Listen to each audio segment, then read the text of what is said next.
posibilidad ng tagumpay o kabiguan, ng ligaya o lungkot. Kaya marapat lamang natanggapin si Jesus bilang tagapagligtas at Panginoon. At matapos yun ay panariwain ang katapatan at paglapit sa Kanya bawat araw o day by day. Ang day by day ay naglalayong umalalay sa pang-araw-araw na pamumuhay. Narito po si Kuya Ed Lapis sa mensaheng pinamagatang Good for Good.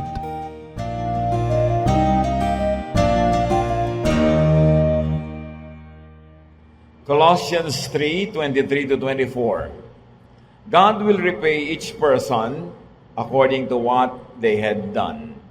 Kung ano ang ating ginagawa ay siyang ibabalik sa atin ng ating Diyos. Ang ating pag-aaral, good for good. Ang mabuti para sa mabuti. Matthew 25:34-36. Then the king will say to those on his right, "Come, you who are blessed by my Father, take your inheritance, the kingdom prepared for you since the creation of the world. For I was hungry, and you gave me something to eat. I was thirsty, and you gave me something to drink. I was a stranger, and you invited me in. I needed clothes, and you clothed me.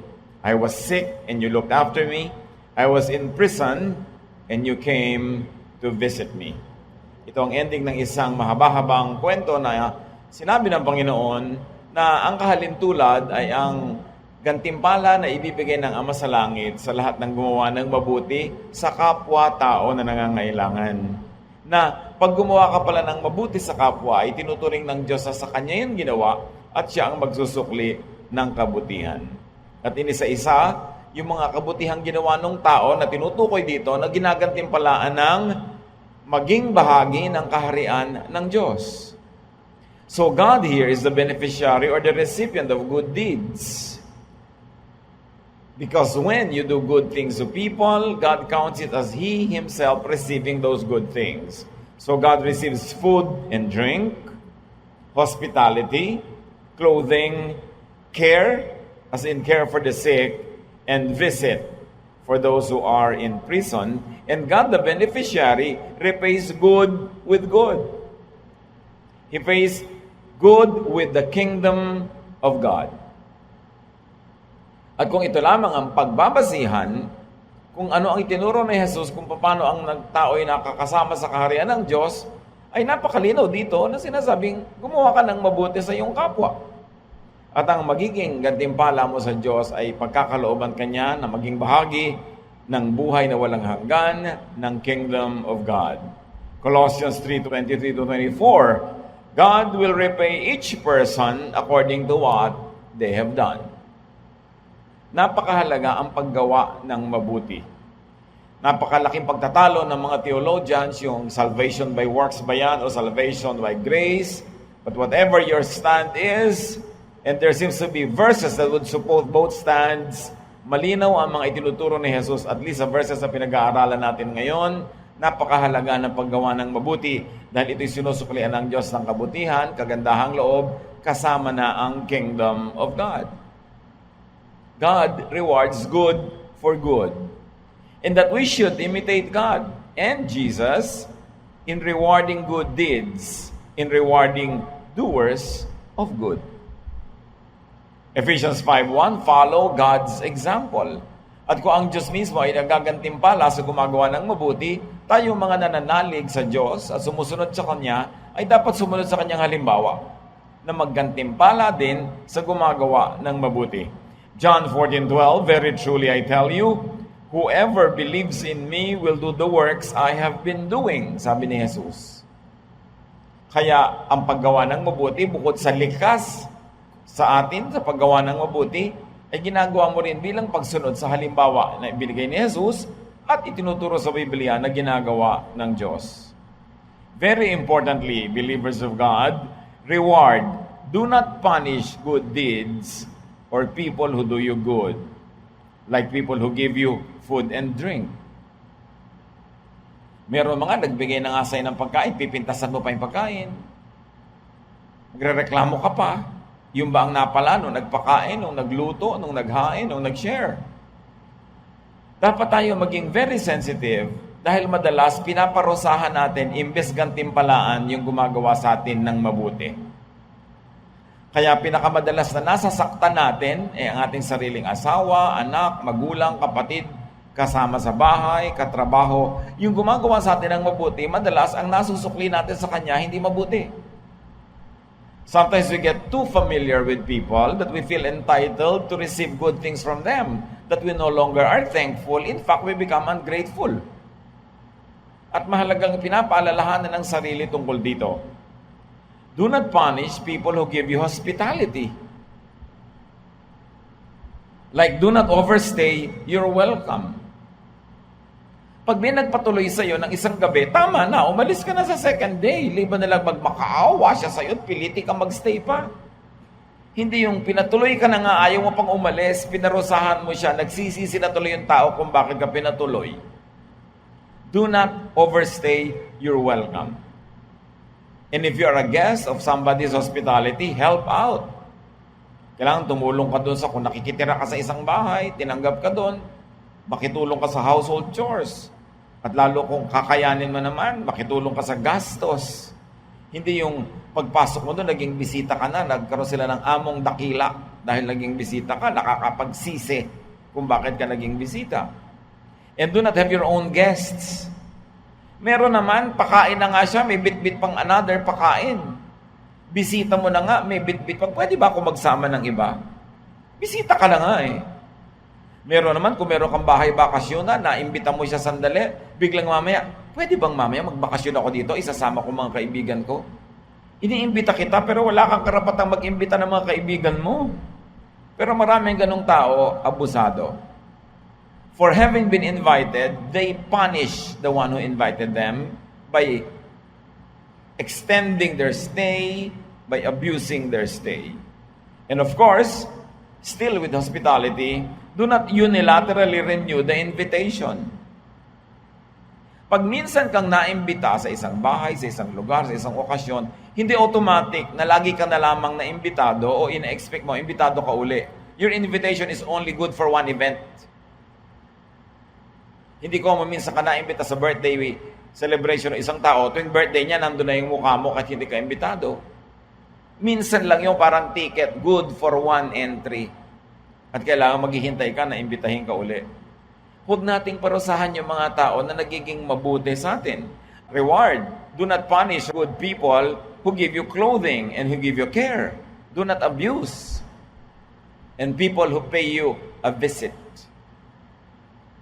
Mga kapatid, kahit tayo ay may sakit, kahit tayo ay nangangailangan, pag dinadalaw tayo ng mga tao, we should reward them, not punish them for visiting us.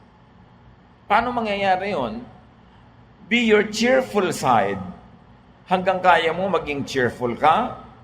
And do not saddle your visitors with too many complaints. Nagbi-minister ka rin sa bisita. Hindi yung kukumustahin ka na lang, ang lagi mo na ikukwento yung sakit ng ulo mo, yung hilo mo, yung pagod mo, yung sakit mo. Hindi na makarinig ng magandang balita yung dumadalaw sa'yo. Pwede ka naman makahanap ng magandang balita.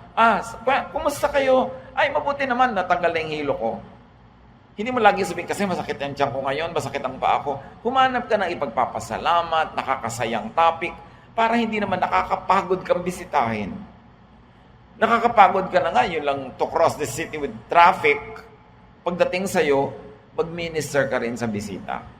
Hindi laging ikaw ang miniministeran. Kaya iba nakakapagod ng dalawin eh. Napapansin nyo ba, ang isang may sakit, minsan lang nadadalaw. At pag hindi pa siya gumaling, sa burol na niya uli ang next dalaw. Kasi nakakapagod ding dumalaw na ikaw din naman, iniagaw mo lang ng orasyon, meron ka rin nararamdaman, may problema ka rin. Tapos pagdating mo sa dinalaw mo, walang katapusang daing, walang katapusang reklamo, napakabigat ng feeling mo, napaka-negative. Ikaw din naman nangangailangan din ng pagtingin, nangangailangan ka rin ng care, kahit ikaw yung dumadalaw. Nagkataon lang na mas malakas ka ng konti kaysa sa kanya sa oras na yon, pero hindi ibig sabihin na Superman or Superwoman ka. So mga kapatid, pag kayo dinadalaw, isipin nyo, paano ko kaya papasayahin itong dumadalaw sa akin? Paano ko papagaanin ang kanyang loob? Hindi laging ibubuntod nyo na lahat ang mga hinaing nyo sa buhay, kaya hindi na uli kayo nadadalaw. Minister to those who minister to you. Reward those who do you good with thankfulness, with gratitude. Pasalamat. Kahit tinulungan ka at kulang pa rin, huwag sabihin ay kulang. Magpasalamat kang, wow, nabawasan ang mga pangangailangan ko dahil sa bigay mo, hindi yung kulang pa rin. Yung parang kahit, eto ulo ko, gusto mo, eto pa ako, etong tuhod ko, sa'yo na, kulang pa rin. Kahit anong gawin ko, kulang at kulang, so wag na lang. Dinadala natin ang mga tao na gumagawa sa atin ng mabuti. Napakaraming mga tao, habang bata pa lang sila, mga matulungin, mababait, pero nadala, tumigas na yung puso. Nagsara na ang mga pinto ng kanilang puso sa pangdadala ng kapwa. Dapat pag may ibinibigay sa atin, laging salamat. Hindi yung kulang. Ay, kulang din lang pala, di wag na lang kitang bigyan. Reklamo din lang, di wag na lang. Luke 17:11-19. Now on his way to Jerusalem, Jesus traveled along the border between Samaria and Galilee. As he was going to a village, 10 men who had leprosy met him. They stood at a distance and called out in a loud voice, "Jesus, Master, have pity on us." When he saw them, he said, "Go, show yourselves to the priests." And as they went, they were cleansed. One of them, when he saw he was healed, came back, praising God with a loud voice. He threw himself at Jesus' feet and thanked him, and he was a Samaritan. Jesus asked, "Were not all 10 cleansed? Where are the other 9? Has no one returned to give praise to God except this foreigner?" Then he said to him, "Rise and go, your faith has made you well." So yung pinaglalakbayan ni Jesus, border ng Samaria at Galilee, border ng mga Jews at ng mga Gentiles, or ng Samaritans. They were not even full-blooded Gentiles, they were still Jews, except that in history, they were separated from mainstream Israel, kaya mababa ang pagtingin sa kanila ng mga pure-blooded Jews. Pero dahil pare-pareho silang may ketong, never mind kung sila ay Jew o Samaritan, magkakasama na sila sa leper colony. Yung mga kuweba, mga lugar na tirahan ng mga may ketong. At may 10 doon na nagmakaawa kay Jesus sa pagalingin sila. At sila'y pinagaling. Takbuhan na. Uwian na yung mga tao. Ang aatupagin na nila buhay nila kasi bigla silang gumaling. Isa ang tumigil, bumuelta, nagpatira pa sa harapan ni Jesus at nagpasalamat. At sabi ni Jesus, parang sa akin pakiwari, 10 ang pinagaling ko. Bakit isa lang bumalik dito? Nakita niyo mga kapatid? According to statistics, sa 10 na tutulungan nyo, isa lang ang grateful. Huwag na kayo magtaka. Yung 9 nakakalimot. Nalilimutan na nila kahit anong kabutihan ang gawin mo, na may 9 kang nagawang mabuti, 10 hindi sila nasyahan, yun lang ang tatandaan nila. They will give themselves this flimsy excuse so as not to have to be grateful. But this one, and he was the Samaritan one, hindi siya yung Hudyo. Alam niyo sa mga kwento ni Jesus, laging mas mabuti pa yung mga Samaritan, mas mabuti pa yung mga Gentile kaysa sa mga Jew. Kasi yung mga Jew, sa sobrang pagiging religyoso nila, akala nila entitled na sila sa lahat ng blessing. At pag nabe-bless sila, hindi na sila grateful. Meanwhile, itong outsider feels very grateful. At minsan, di ba, ganon? Tulong ka ng tulong sa pamangkin mo, naubos sa lahat ng kabibigay mo, hindi pa rin grateful. Kasi iniisip, pamangkin naman niya ako, di tulungan niya ako. Entitled naman ako sa tulong niya. Kaya madalas, mas mainam pantulungan ibang tao mas tumatanaw na utang na loob kaysa mga sarili mong kamag-anak. Kasi yung mga kamag-anak, they feel entitled. Feeling nila, dahil kamag-anak sila, duty mo silang tulungan, hindi sila masyadong thankful. So itong hindi ka mag-aanak ni Jesus, hindi ka lahi, siya pa yung nagpasalamat. But the lesson is, be thankful, be grateful, and be expressive. Nagpatira pa siya, hindi basta thank you lang. Talagang with feelings ang kanyang pagpapasalamat. Napakaraming ganyang tao.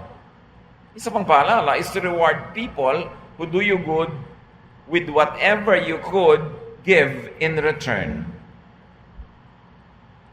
Kahit ikaw yung recipient, ikaw yung tinulungan, hindi ka pwedeng ma-zero ng pwedeng isukli. Meron at meron kang pwedeng isukli sa kabutihan na ginagawa sa iyo.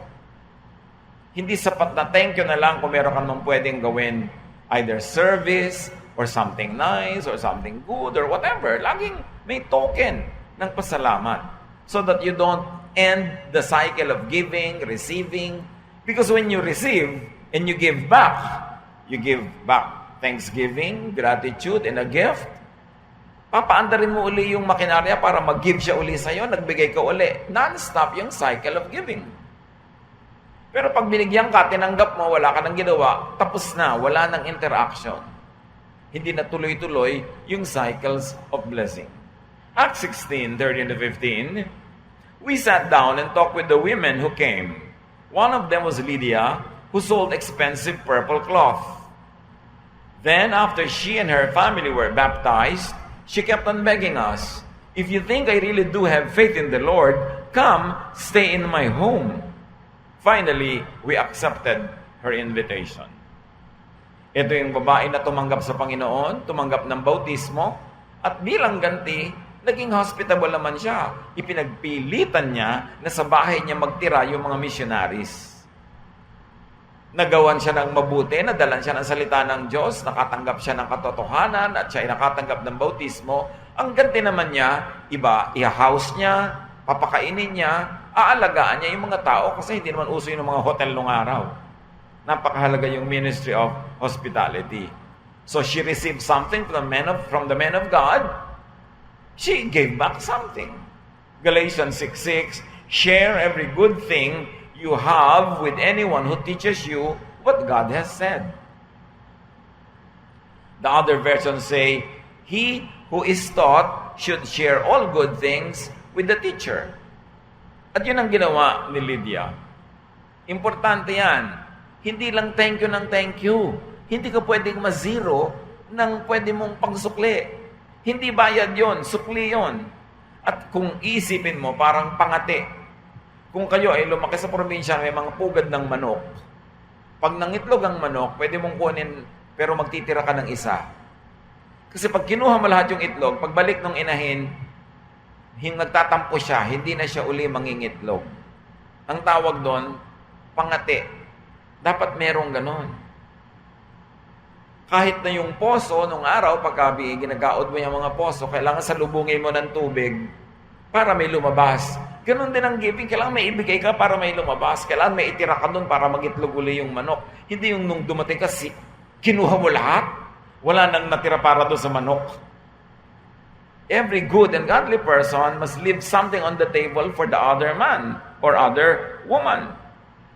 Kaya kung ikaw ay counselee, magpapa-counsel ka sa advisor, sa counselor, lalo yung mga spiritual counselors na hindi naman naniningil, walang professional fee, aba, magdala ka man lang kahit singkamas, kahit butong pakwan, mag-gift ka naman sa kanya kahit ano.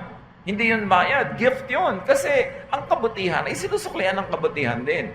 Pagka nagpunta ka nga sa psychiatrist, ang mahal-mahal ang bayad eh. Bakit pagka kapwa mo mananampalataya at spiritual counselor, tinitiway-tiway mo na lang? Dapat yung mga umaattend kayo ng Bible study, may nagtuturo doon, naghahanda yun ng lesson, nagpe-prepare, magbigay naman kayo ng konsuelo. Kung ano man yung meron kayo, pupunta kayo sa Bible study, magdala man lang kayo ng merienda, o abutan nyo man lang siya ng kung ano. Halimbawa, round the world ticket.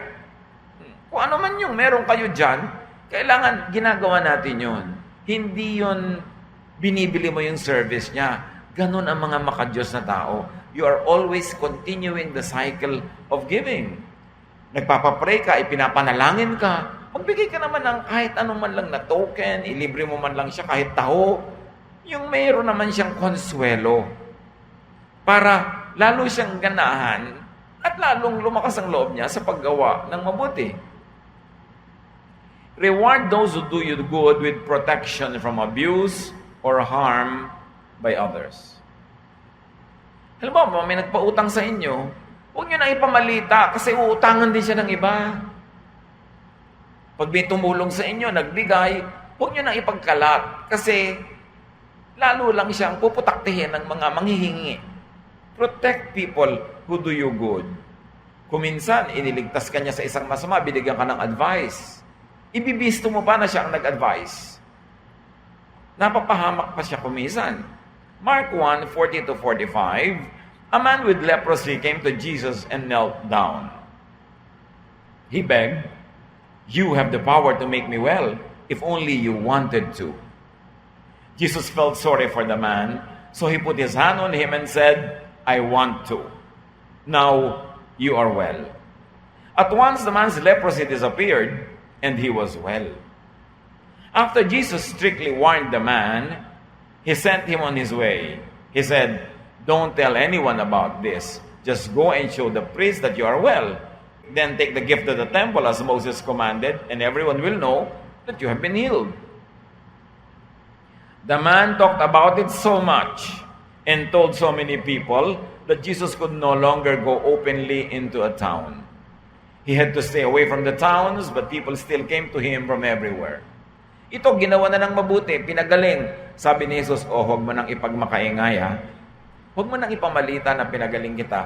Kung ano man ang dahilan ng Panginoon, di niya in-explain. Pero itong pinagaling, lalong ipinagdaldal ko kani-kanino na pinagaling siya ni Jesus. Ang naging bunga, nakainitan siya ng mga priest, gusto siyang ipadakip, at tapos yung mga tao nagkakagulo sa kanya, hindi naman gusto ni Jesus sa pagkaguluhan lang siya para sa pagpapagaling. Gusto niya magturo. Lumapit sa kanya para kanya maturuan. Puro pagpapagaling na lang ang agenda ng mga tao na hindi naman yun ang main agenda ng Panginoong Jesus. So, this man punished Jesus for healing him instead of rewarded Jesus for healing him. It's very important, brothers and sisters, keep confidences.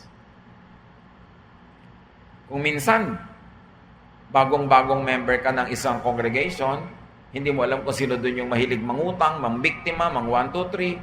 Kasi may ali-aligid na sa'yo ng mga gustong mangbiktima. Merong isang concern. Sasabihin sa'yo, alam mo sister, bago ka lang dito, pero bibigyan kita ng warning, ha? Huwag ka munang masyadong magtiwala sa mga ganito, ganon-ganon. Tapos ibibisto mo, alam mo sabi, sa akin huwag daw ako magtitiwala sa'yo. Ginagawa ka na nga ng mabuti, guguluhin mo pa siya. At maraming ganong tao. Hindi marunong magsukli ng kabutihan for kabutihan. Nakakapagsisinggawa ng mabuti, kaya tuloy yung dating mabubuti ngayon, hindi na ganun kabayat, nadala na. Keep the privacy of your benefactors. Hindi lahat ng nagbibigay ay gustong i-broadcast. Yung matatalino na nagbibigay sa kapwa, hindi nila binobroadcast kasi pupuntahan sila ng lahat. Hindi naman nila kayang bigyan lahat. May magtatampo, may maiinggit. So, dapat quiet ka lang pag binibigyan ka. Hindi yung ipinahamak mo pa yung nagbigay sa'yo dahil may mga magtatampo pa sa kanya. Keep secrets. That's how you reward people who do good to you. Meron naman, pinapunta ka na nga sa bahay niya, kinupkup ka, tapos yung mata mo naninindahan, nagsa-shopping ng machichismis. At pagbaba mo sa bahay niya, wala kang gagawin kundi ipamalita sa lahat ng nalaman mo mga sikreto niya doon. Dapat hindi ka talaga pinapasok sa bahay niya.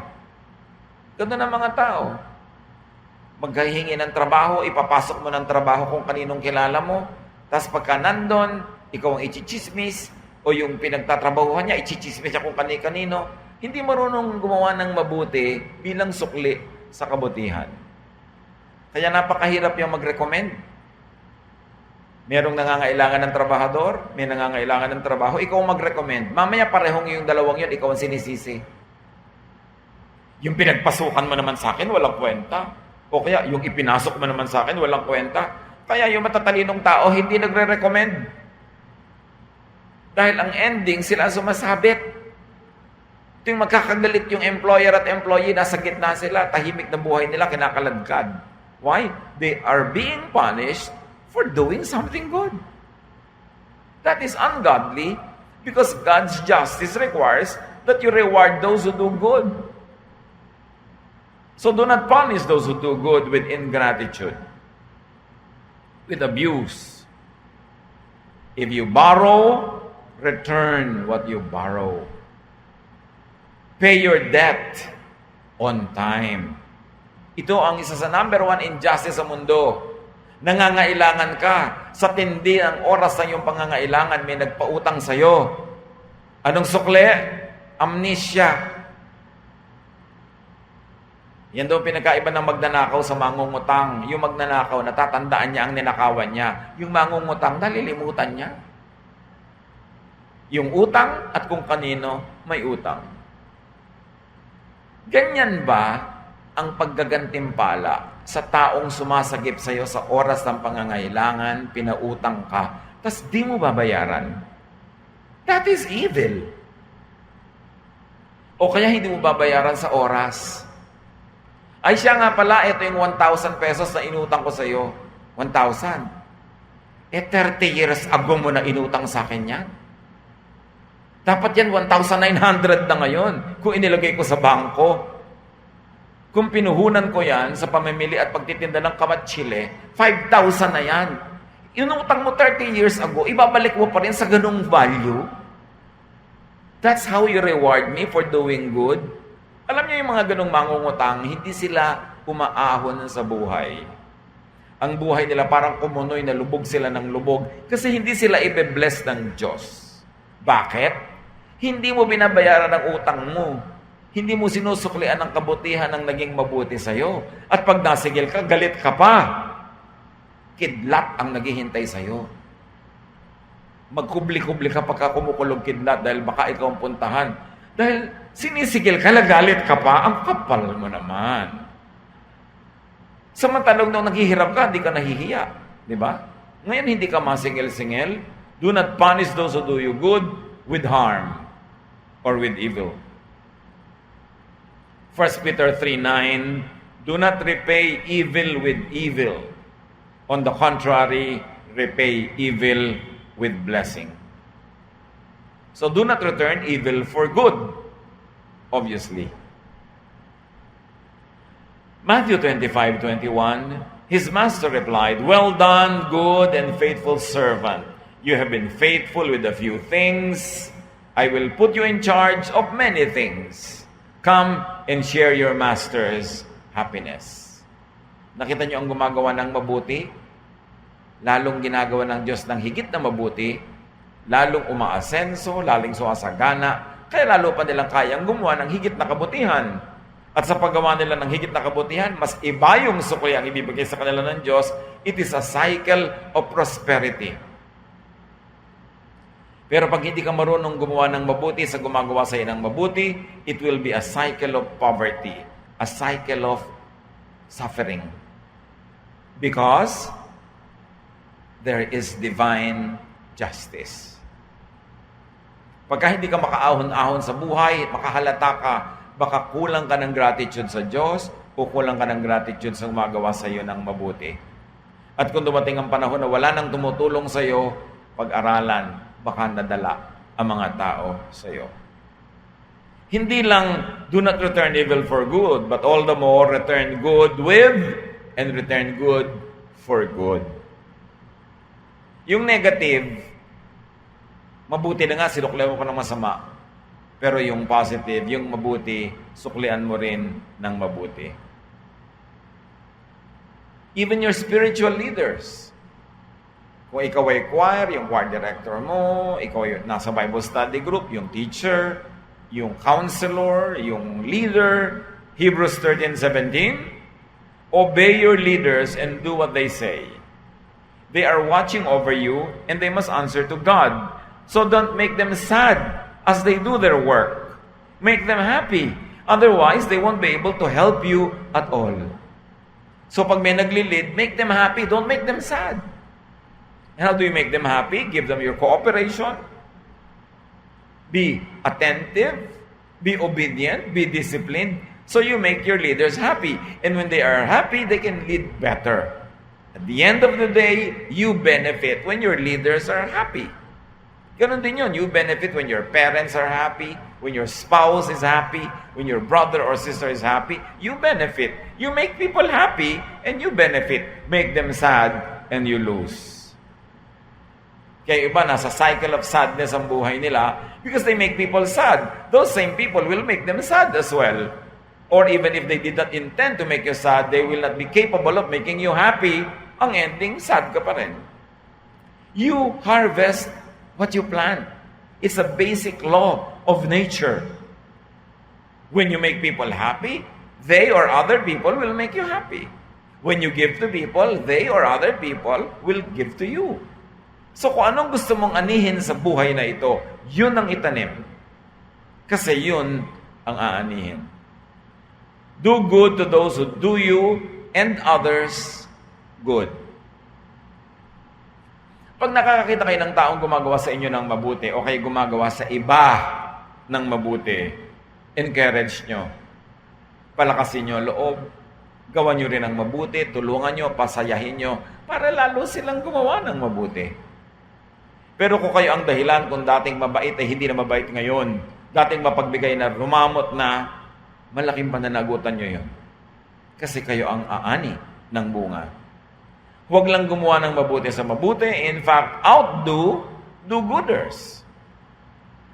Makipagpaligsahan sa paggawa ng mabuti, hindi sa paggawa ng masama. Luke 6:38, give and it will be given you. Yan ang sabi ng Diyos. A good measure, pressed down, shaken together, and running over, will be poured into your lap. For with the measure you use, it will be measured to you. Gusto mong makatanggap, magbigay ka. Gusto mong umaapaw ang natatanggap, mag-umapaw din ang ibibigay mo. Dahil sabi ni Jesus, kung anong panukat mo sa pagbibigay, yun din ang magiging sukat sa pagtatanggapin mo. What you give, you keep. What you keep, you lose. Yun ang mga kabalintunaan ng spirituality. Give what you want to keep because God will give it back to you, full measure, shaken, running over. Umaapaw, siksik at liglig. Luke 6:32-33. If you love only someone who loves you, will God praise you for that? Even sinners love people who love them. If you are kind only to someone who is kind to you, will God be pleased with you for that? Even sinners are kind to people who are kind to them. Malinaw ang sinasabi dito ni Jesus. Kung ang minamahal mo lang yung nagmamahal sa'yo, kung ang ginagawa mo lang ng mabuti ay yung gumagawa ng mabuti sa'yo, nothing is impressive about that. Kasi kahit masasamang tao, mahal nila yung nagmamahal sa kanila. Pero dahil anak ka ng Diyos, dapat malampasan mo yon, mahal mo yung hindi nagmamahal sa'yo. At maski gumagawa sa'yo ng masama, ay ginagawan mo pa rin ng mabuti. Kasi yun ang tanim mo, yun ang aanihin mo. Importanteng maintindihan natin yun. Na magpapaligsahan sa paggawa ng mabuti, sa pagbibigay, hindi sa nakawan, hindi sa panglalamang, kundi sa paggawa ng mabuti. All the more that we should do good for good. Napakayaman ng Diyos. Napakayaman ng planeta. Napakaraming kayamanan sa mundo. Hindi lang material, kayamanang emosyonal, kayamanang spiritual. Wala dapat nasalat sa kayamanan. Wala dapat naghihikahos, nagdarahop.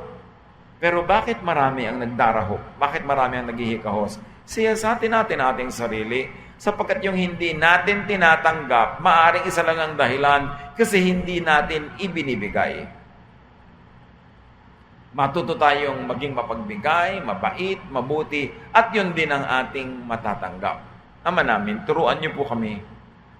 Siyasatin yung sarili namin para maunawa namin kung paano namin sisimulan o ipagpapatuloy yung cycle of affluence, cycle of prosperity, cycle of love and goodness and friendship.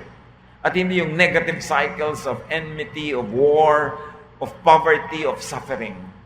Ituro nyo sa amin kung anong cycle ang pinapaandar namin sa aming buhay, kung ano ang aming ibinibigay na eventually siya rin naming tinatanggap.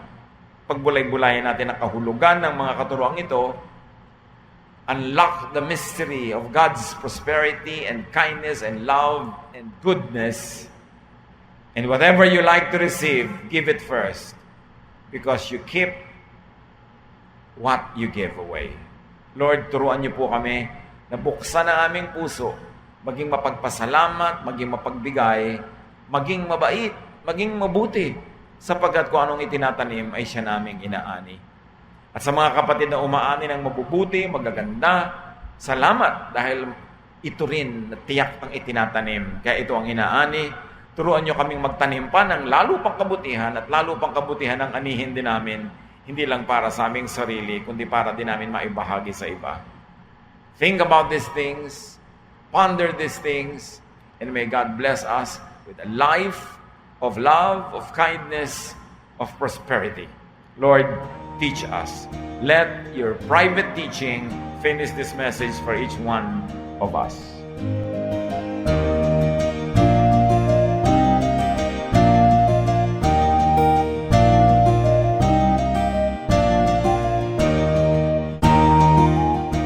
Ang katatapos pong mensahe ni Kuya Ed Lapid ay pinamagatang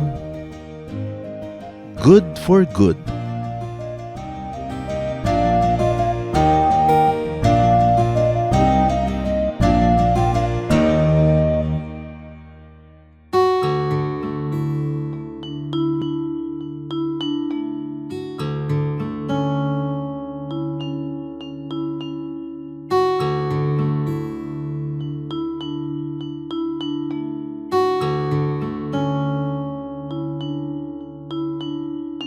Pagmamahal mo sa akin, o kahirap malirik. Dating sarado ang isip kay kitig. Mulian kang nakilala, ang pananaw na wasto. Sa kapwa-tao, nais mo. O Jesus, ang iyong pag-ibig ay hindi nagtatangi. Puso ko ay nagpupuri, tingin pagluwalhati sa paglakbay sa aking buhay. Di na nga maliligaw, puso ko man maging isip, tikip lagi ng pag-ibig.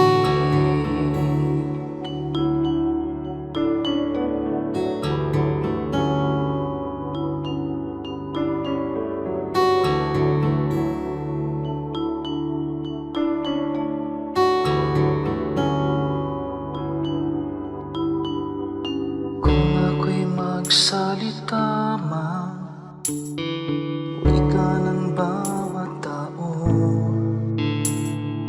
Kung pag-ibig ay wala, tila batingaw. Ang dalisay na pag-ibig ay mapagpahinuhod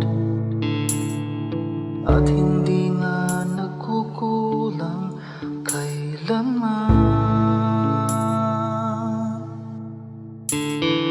O Jesus, ang iyong pag-ibig ay hindi nagtatangi.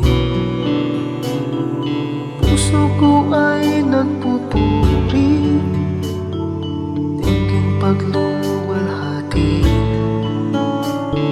sa paglakbay sa aking buhay. Di na nga maliligaw, puso ko man maging isip, tikip lagi ng pag-ibig. O Jesus, ang iyong pag-ibig ay hindi nagtatangi.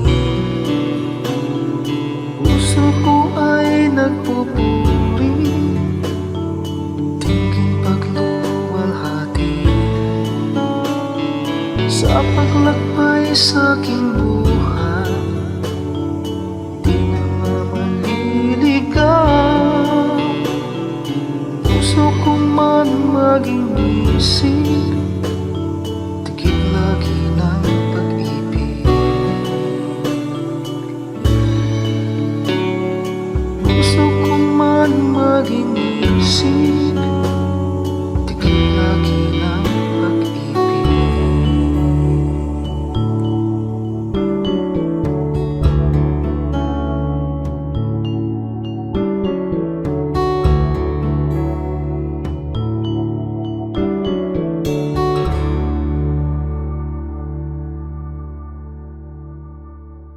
Tayo po ay dumako sa ating hiyas ng lahi. Marami pong hiyas ang ating bayan na dapat ay makilala nating mga Pilipino.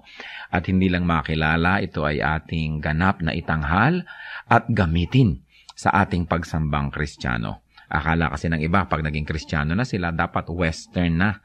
O kaya kanluranin na ang paraan, ng musika, ng pananamit, ng pagsamba. Subalit napakayaman po ng ating mga kaugalian na kung atin lamang babawiin sa mga gawa ng kaaway at sa kadiliman magagamit para po sa kapurihan ng Panginoon at para rin sa ikatatanghal ng ating lahi.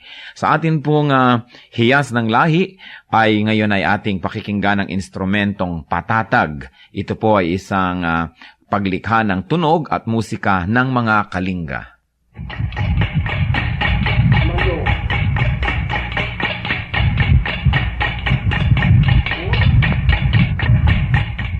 Ang patatag ay isang instrumentong panugtog ng mga kalinga sa Cordillera at ito ay yari sa isang bias ng buho na biniyak pahaba para maging 2 piraso. Ang isa o 2 kaputol ng buho ay ipinapatong ng manunugtog sa kanyang 2 hita kung siya'y nakaupo at ito'y salisihan niyang hinahataw ng patpat sa isang maindayog na ritmo habang ang kanyang kamay na walang hawak na patpat ay dadampi-dampi naman dito sa mga buhong ito.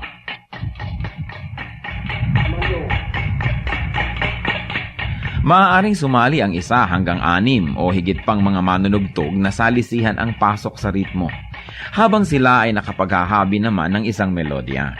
Ginagaya ng patatag ang mga musikang nalilikha ng gangsa o ang mga mumunting gongs ng mga katutubong Pilipino sa Cordillera. Ang paglikha ng musika sa ating bayan, lalong-lalo sa mga kalinga, ay bunga ng pakiramdaman at pagbibigayan ng isang grupo ng manunugtog. Hindi lang tayo lumilikha ng tunog, hindi lang tayo lumilikha ng musika, patuloy tayong humahabi ng lipunan kung saan ang pagpapahalaga ng bigayan, pakiramdaman ay kitang-kita sa paglikha ng tunog. Sa paggamit ng patatag, ang mga kalinga ay isa-isang nag-aambag para makabuo ng isang melodya. Hindi lang isang tao ang gumagawa ng melodya at ang iba ay para lamang na tagatulong o background, kundi ang lahat ay kasama. Ang patatag ay maaari nating gamitin sa paglikha ng musika para sambahin ng Diyos. Kailangan lang masanay ang ating tainga sapagkat kung bago ay parang tayo'y naninibago. Subalit ang lahat po ng tunog ay bigay ng Diyos sa sangsinukob. At marami nga lang tunog ang ginamit ng kaaway ng matagal na. Dapat bawiin na natin at gamitin sa pagsamba sa Panginoong Hesus. Ang patatag ng mga kalinga, hiyas ng lahi, hiyas ng bayan.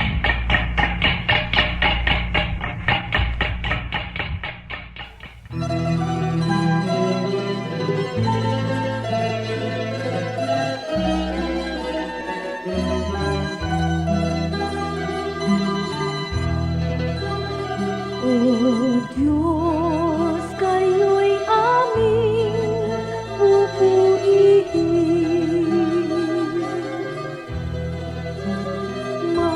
Marapat na ito'y aming gawin. Ang inyong gawa sa amin ay namamasdan.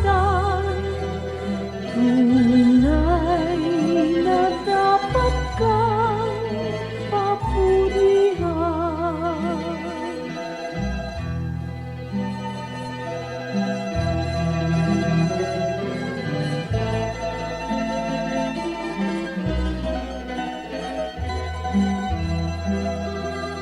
O Diyos, kayo'y aming sinasamba. Tunay na Diyos kayo't walang iba.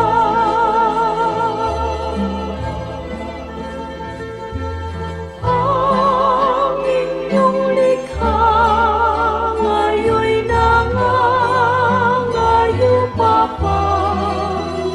ay buhay niyo, O Diyos.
salita, binabahagi sa mga dukha.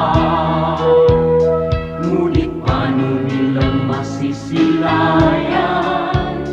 ang habag at pag-ibig mo kung hindi mapatutunayan sa aming patotoo? Kaya kung paano mo kami kinalingan, kung paano mo kami minahal, sa aming buhay nawa ay magbunga ng pagtitiyaga at pagpapagal sa aming kilos, salita at damdamin. Maranasan nilang totoo ang kabutihang natutunan namin na nagmumula sa'yo.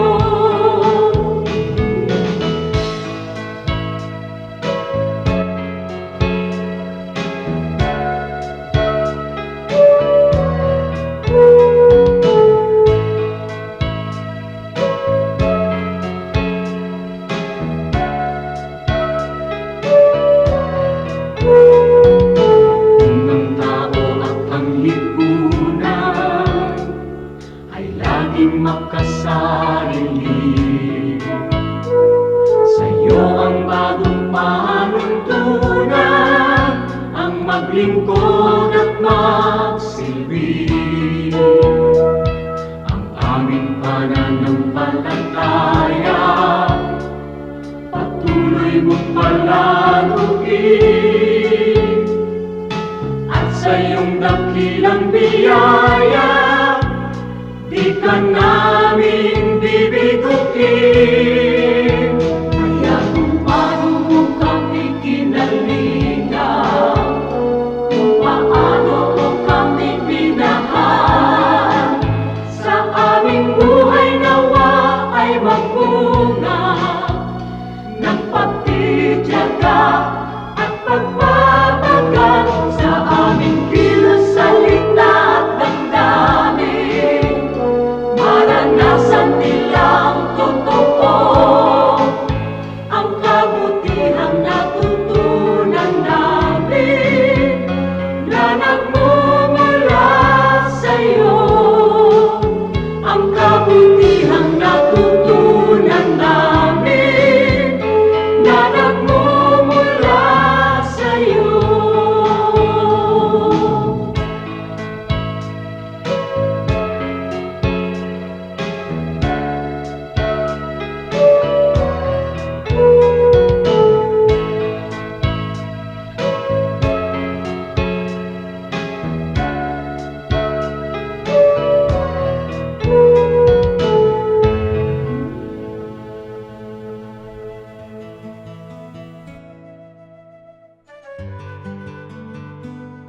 Bakit Bahay Kastila ang tawag sa mga malalaking bahay sa probinsya? Isa ito sa mga maling tawag siguro na nakagawian natin, tawagin na bahay Kastila, yung mga bahay na bato, bahay na tisa, sapagkat halos wala namang nagtira mga Kastila dyan. All throughout the Spanish regime, halos isang Kastila lang ang nasa isang bayan at yun yung kura. Yung mga nakatira dyan sa mga plaza ng mga malalaking mga bahay, yan yung mga descendants ng mga datu, ng mga maharlika. O kaya sila yung mga yumaman sa komersyo. Mga Pilipino yan. Kaya hindi dapat tawagin bahay Kastila, kundi bahay Filipino. Ito'y nag-evolve lang naman na bahay kubo sapagkat sa korte, sa mga bintana, makikita mo kapis ang ginagamit. Yung paggamit niya ng espasyo sa loob, walang masyadong marami mga dibisyon, maaliwalas, lahat ng aesthetics at function niyan ay napaka-Pilipino. Kaya ang dapat tawag dyan, bahay Pilipino.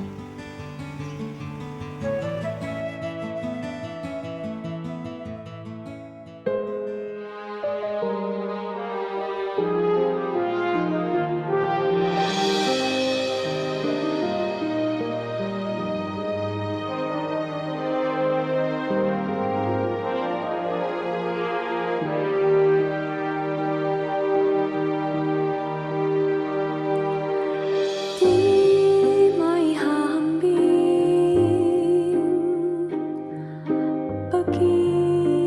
niyo sa akin,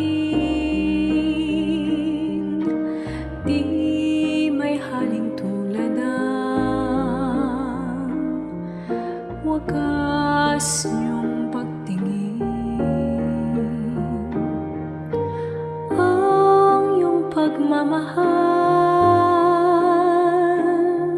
sadyang walang hadlang,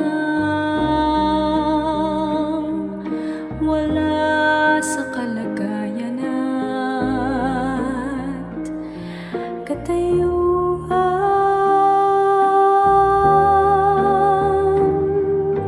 Hawak niyo aking kamay sa tuwing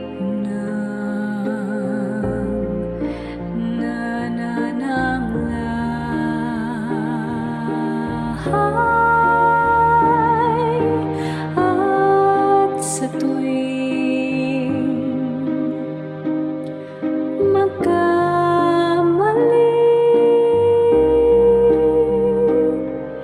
Walang hanggang pagpapatawad niyo sa'kin.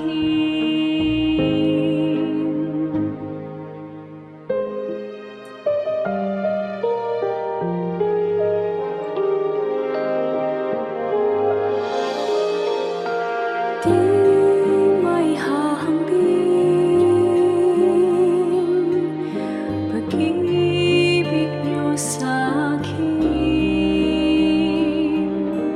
di may haling tulad ng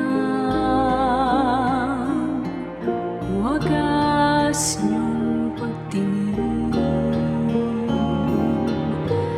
Ang iyong pagmamahal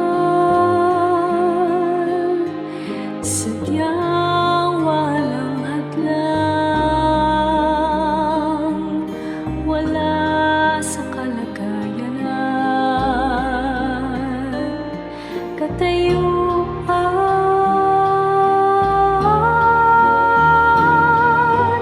Hawak niyo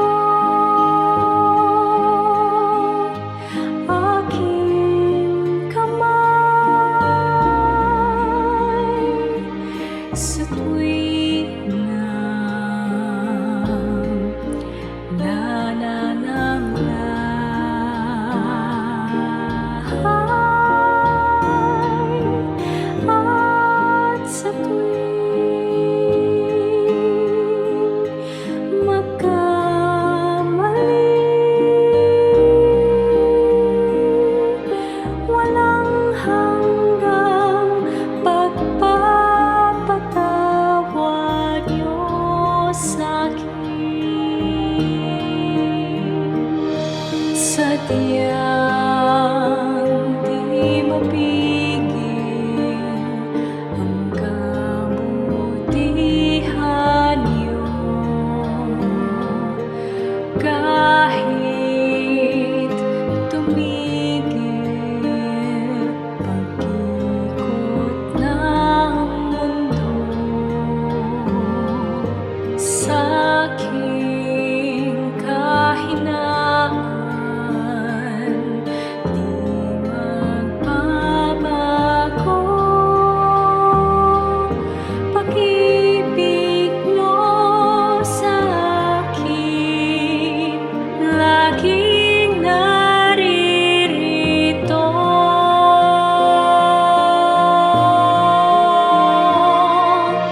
Hawak niyo aking kamay sa tuwing nanananglahay at sa tuwing magkamali. Walang hanggang pagpapatawad niyo sa'kin.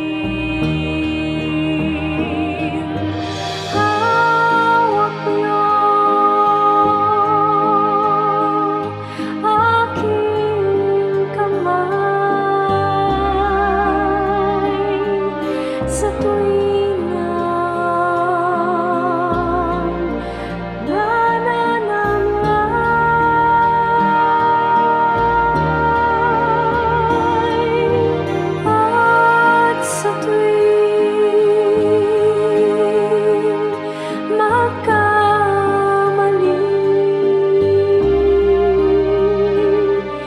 walang hanggang pagpapatawad niyo sa'kin. Walang hanggang pagpapatawad niyo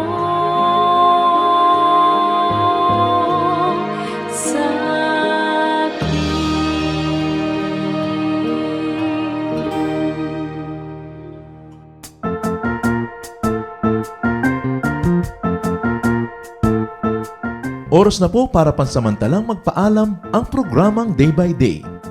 Tayo po'y magsama-sama tuwing ika-6 hanggang ika-7 ng umaga, araw-araw.